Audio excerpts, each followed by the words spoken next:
Hola, ahora sí, estamos empezando. Tengo un invitado que antes no nos había visitado, pero que para este tema específico era importantísimo tenerlo acá en el set. Lo quiero saludar a Elliot Ceballos. Elliot, ¿cómo estás, Codito? ¿Cómo estás, Ángel? ¿Todo bien? Todo bien. A ver, tú trabajas en ADESPROC Libertad. Sí. Háblanos primero de ADESPROC Libertad, por favor. Claro, bueno, ADESPROC Libertad es una asociación que trabaja en favor de los derechos humanos, en particular de la población LGBT, pero sí se aborda de manera transversal, ¿no? El tema de mujeres, adolescencia, jóvenes. El objetivo de ADESPROC Libertad es incidir tanto en aspectos sociales como políticos para lograr un cambio positivo para las personas de la población LGBTI. Lleva ya más de 23 años en esta labor, ¿no? Con diferentes procesos históricos en los que ha aportado a nivel nacional, local e internacional. Entonces es una institución en la que creo que es muy importante el trabajo que se realiza en coordinación con otras organizaciones que trabajan en la temática de género, diversidades. Elliot, ¿por qué está tan cercano el tema de nuestras masculinidades hegemónicas y el trabajo que realiza ADESPROC, que la sociedad, una parte importante de la sociedad realizamos como para que se comprenda que esto tiene que ver íntimamente con la vulneración de derechos? Creo que si un elemento común tenemos, ¿no? Las luchas feministas, las luchas de las diversidades sexuales y en general aquellas luchas de derechos humanos que tienen que ver con reducir las brechas de desigualdad, uno de estos elementos es el machismo, ¿no? El machismo en toda su expresión, ¿no? Desde una dominación histórica y además como un elemento todavía presente respecto a, digamos, a estas normas, heteronormas, digamos, ¿no? Que tenemos tan arraigadas en todas las personas. Definitivamente afecta la lucha y además la vida en realidad de las personas, y es por eso también que es necesario que activistas, instituciones, etcétera, se unan para digamos, reducir, eliminar estos aspectos o estas nociones que se tienen, porque terminan afectando una parte, digamos, de una vida de una persona que muchas veces se considera por superada, ¿no? Claro. El tema del ejercicio de derechos, que a veces suena ya retórico, ¿no? Pero cuando una persona se pone en los pies de otra, sea una persona lesbiana, sea una persona trans, sea una persona gay, ahí es donde realmente se sienten los efectos del machismo en nuestra vida, ¿no? Ahora, ¿por qué el patriarcado marca estas líneas de comportamiento? ¿Por qué está tan acentuado? ¿Por qué está tan naturalizado? ¿Por qué además estamos como encapsulados? Que está de moda la palabra encapsulamiento, ¿no? Pero estamos encapsulados en estos criterios y en estas formas. Una de las razones principales, creo yo, que es la educación. Sí. Nos construyen así, nos construimos. Todas estas nociones, digamos, sociológicas que existen al respecto del género, de los roles de género, todos estos están vinculados estrictamente con la educación que recibimos tanto en la casa como en las escuelas, claro, y por supuesto en las universidades. Entonces, al nosotros replicar esto, quizás en pequeñas cosas o en cosas ya mucho más quizás grandes que afectan realmente, estamos repitiendo sin darnos cuenta muchas veces y sin ser críticos o críticas al respecto del lenguaje que utilizamos, de los estereotipos que tenemos, sí, de los estigmas que tenemos hacia cualquier persona porque sea diferente, y en este caso principalmente porque no cumple el rol, digamos, de hombre heterosexual, ¿no? Blanco o de cierta, digamos, clase social, digamos, cualquier cosa que sale de eso, por supuesto, entre ellas las diversidades sexuales, es digamos, como que afecta y por eso está tan vinculado, ¿no? Ahora, Elliot, tocas un tema importantísimo y fundacional para entender cómo podemos empezar a desmarcarnos de esta masculinidad hegemónica, de este machismo, de este patriarcado, y hablas de la educación que recibes en casa y la educación que recibes en los colegios. ¿Por qué nos está haciendo tan complicado involucrar al sistema educativo en este cambio de eje?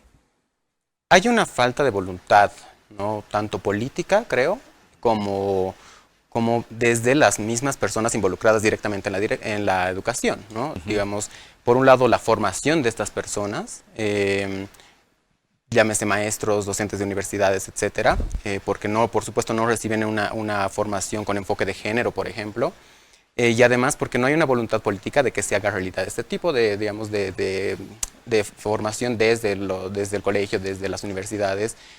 Si bien, digamos, con la nueva ley Avelino Signani, ¿no?, se ha intentado hacer un cambio de una educación despatriarcalizadora, descolonizadora, que evite cuestiones de discriminación, etcétera, no se está viendo los resultados, ¿no? Y eso es evidente cuando se siguen, digamos, manteniendo cuestiones tan esenciales como el tema de la religión, por ejemplo, dentro de los colegios. Sí. Y todo eso creo que hace una mezcla, ¿no?, de que no se haga realidad estos cambios, ¿no?, que son necesarios en la educación. Vuelves a tocar un tema que también es neurálgico y vale la pena como tocarlo, porque nos habíamos sentido orgullosos de estar en un estado laico que iba a respetar todas las creencias, que iba a abrazarlas a todas y que a partir de ahí se podía construir convivencia, respeto, todos estos valores, pero parecería que el hecho de volvernos tan conservadores en las religiones también nos impide abrir un poco el panorama y hablar de estos temas que tienen que ver con el respeto a las diversidades sexuales, que son todas justamente las orientaciones sexuales que podemos llegar a tener. Sí, creo que cualquier extremo, por ejemplo, los fundamentalismos que han expresado y que expresan muchas veces la religión, por supuesto no podemos generalizar, no podemos tampoco satanizar en realidad la religión, porque precisamente el Estado laico debería garantizar eso, que las personas vivan y ejerzan una religión independientemente, digamos, de cualquier otro aspecto, pero que lo hagan respetando los marcos justamente del otro y de la otra. Sin embargo, eso no se está viendo, ¿no? Entonces, cuando una persona quiere, por ejemplo, plantear una política pública en favor de las diversidades sexuales, siempre está el tema de la religión como, no como más bien un facilitador, sino más bien como una traba, ¿no? Claro, exacto, como una traba, ¿no? Entonces, esto se ha vuelto casi como que una idea de dicotomía, estás a favor o estás en contra, y no necesariamente tendría que ser así, ¿no? Claro. La religión debería poder como que en realidad funcionar en la medida también en la que funcionen los derechos humanos, y no debería ser una negación de estos, ¿no? Pero parece que se quiere implantar la idea desde muchos espacios, desde muchos sectores, de que no es así, de que se está tratando de proteger algo como que natural o no sé, o conservador, etcétera, con esta excusa, sin tomar en cuenta que hay personas que su vida en realidad depende o muchas veces corre riesgo por este tipo de construcciones, o de falta más bien de políticas afirmativas, ¿no? Y una clara muestra de esto son los crímenes de odio hacia la población LGBT. Ahora, hasta aquí parecería que estamos describiendo un panorama en el que las masculinidades, el machismo, el patriarcado son prácticas que las tenemos tan registradas, tan visibles, que a nosotros no nos cuesta nada ser así. Pareciera que los hombres lo disfrutamos, ¿no? Los hombres ejercemos ese rol, lo agradecemos, conseguimos mejores trabajos, podemos tener mayores elementos como para movernos en la sociedad, pero el hecho es que esto le está afectando severamente al hombre. ¿En qué niveles nos afecta realmente y no nos damos cuenta? Creo que uno de estos aspectos es la convivencia y cómo se han naturalizado ciertas prácticas a través de, digamos, de cuestiones vinculadas estrictamente al machismo, ¿no? El vivir una vida libre de violencia para las mujeres se ha vuelto una bandera, una necesidad, cuando no debería serlo así.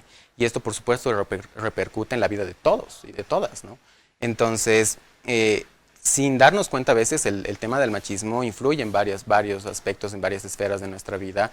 Tiene que ver con las relaciones familiares. En el caso de la población LGBT, el machismo y las expulsiones, por ejemplo, del hogar, están absolutamente ligados, ¿no? Exacto. Entonces, esto yo creo que es un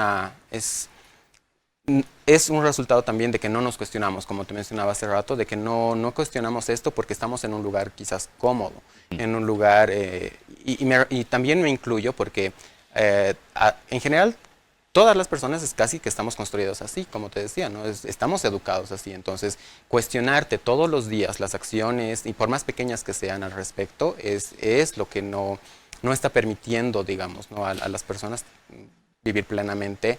Y los hombres en realidad muchas veces lo están asociando, lo están tomando de una forma como que si fuera un ataque hacia los hombres, ¿no? Cuando le hablas de machismo, cuando hablas de feminismo, sienten una vulneración, una agresión, que no existe, ¿no? O sea, claro, que en realidad no existe. pero que para ellos es como que simbólica, porque por supuesto afecta temas de poder y temas muy internos que quizás ni Pero se dan ahora eso cuenta. lo tenemos así, realmente atento, así, "Ay, esta persona está afectando mi masculinidad, está afectando mis beneficios en esta sociedad". Creo que no, porque en muchos de los casos lo naturalizamos porque así nos han enseñado que sea desde muy chiquititos, ¿no? Sí, sí, por supuesto no, una persona no diría no lo hace a propósito, porque puede que exista, digamos, Obvio, de hecho exista obvio, claro que sí. existe un tipo de expresión a propósito de, digamos, cuando se le cuestiona el tema del machismo, Sí. pero en general no estamos conscientes de eso, ¿no? Y eso se da cuenta, o sea, nosotros nos damos cuenta, perdón, cuando las personas LGBT, por ejemplo, estamos en un espacio, por ejemplo, universitario, donde hablamos de diversidades sexuales, y generalmente el hombre es quien tiene las preguntas o los conceptos más estereotipados o más de recelo cuando estás hablando de diversidades sexuales, porque de alguna forma lo femenino, digamos, entre comillas, porque siempre se asocia, por ejemplo, las diversidades sexuales con el tema de que algo es más femenino, etcétera, afecta digamos, un mundo idealista que tiene digamos, el elemento así patriarcal, ¿no? Dominante, porque implica una afectación que, aunque no sean conscientes de ello, está ahí, está presente, Claro. ya sea en el tema de la misma reproducción como tal, de la misma relación con las mujeres, y todas estas pequeñas como que cuestiones muchas veces son recibidas de forma negativa de los hombres, ¿no? Claro. O por más que sean recibidas de una forma positiva, digamos, no, ok, yo estoy cómodo con una persona gay, pero mantengo estereotipos, mantengo como que cierta distancia y ahí es donde se ven también estas cosas. Sí.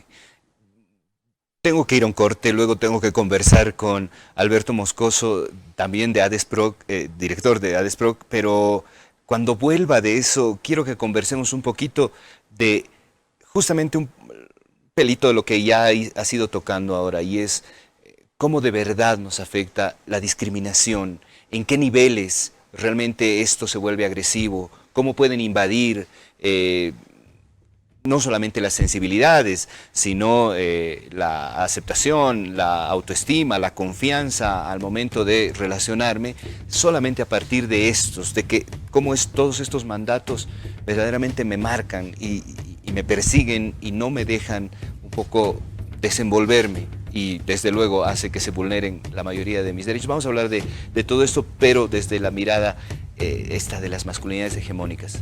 ¿Estás de acuerdo, Elio? Claro que sí. He tenido bastante conversando contigo en este bloque.